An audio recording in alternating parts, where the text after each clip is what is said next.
Perek Sheni du Tanya. Hein? Vanefesh Hasheni Shebe Israël.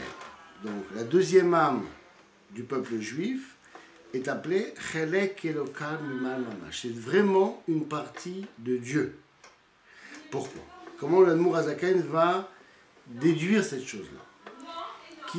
Parce que les Bnei Israël sont appelés Beni Bechori Israël. Tu es mon premier-né. La Torah, elle a employé un langage de premier-né pour me dire, de la même façon qu'un enfant, il descend, il est amené du cerveau de son père, de sa pensée, Chormato, Idbarer.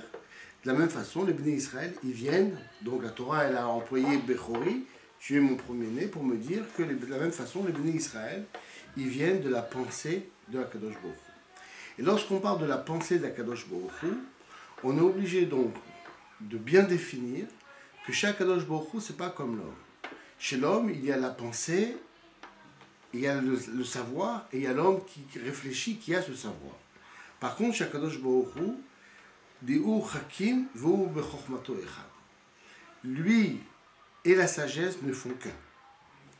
Donc, même si on va trouver, donc ils viennent de la pensée d'Akadosh Baruch Hu, ça veut dire que ce n'est pas une sagesse de l'Akadosh Baruch Hu, mais c'est de l'Akadosh Baruch Hu lui-même, puisque lui et sa sagesse ne font qu'un. Même si on va trouver, c'est vrai, des différences dans le peuple juif, à l'infini, un juif il est différent d'un autre, etc. Malgré tout, tout le monde, à sa source même, vient du cerveau supérieur d'Akadosh Baruch Hu, si on peut dire, la Chokhma d'Akadosh Baruch Hu. De la même façon qu'un fils descend du cerveau de son père. Et même les ongles des pieds, etc., viennent de cette même source. De la même façon, la source de toutes les âmes, Nefesh, Roar, Neshama, de tout le peuple juif, prennent leur source de la Chokhma d'Akadosh Baruch Hu. Parce que la vitalité de la Nefesh, Roar, Neshama, de l'âme, même des gens les plus simples, les plus bas, ils sont attirés par Nefesh, Roar, Neshama chez la Tzadikim. Vachachamim, qui sont Rosh Bnei Israël. De la même façon que pour un corps de notre génération, de la même façon que pour un corps, de la tête, de la vitalité de la tête va fournir la vitalité dans tous les membres.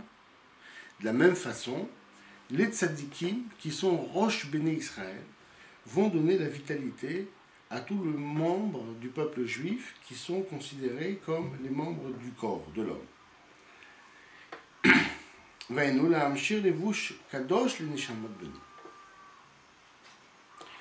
d'un autre côté, on nous dit dans le Zohar que le principal pour avoir une neshama très très haute, c'est de se sanctifier soi-même. On peut avoir une neshama très haute.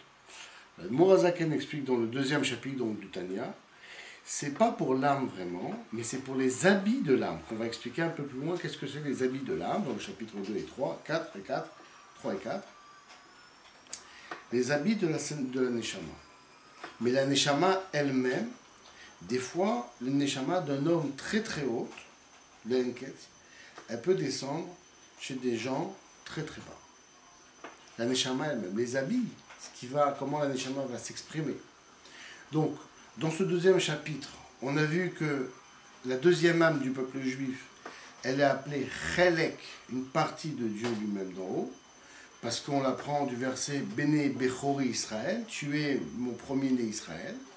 Donc, elle descend, elle est Mamshir, elle est amenée du cerveau du Père, qui est Akadosh Baruch Hu, le niveau le plus haut, parce que lui et sa sagesse ne font qu'un.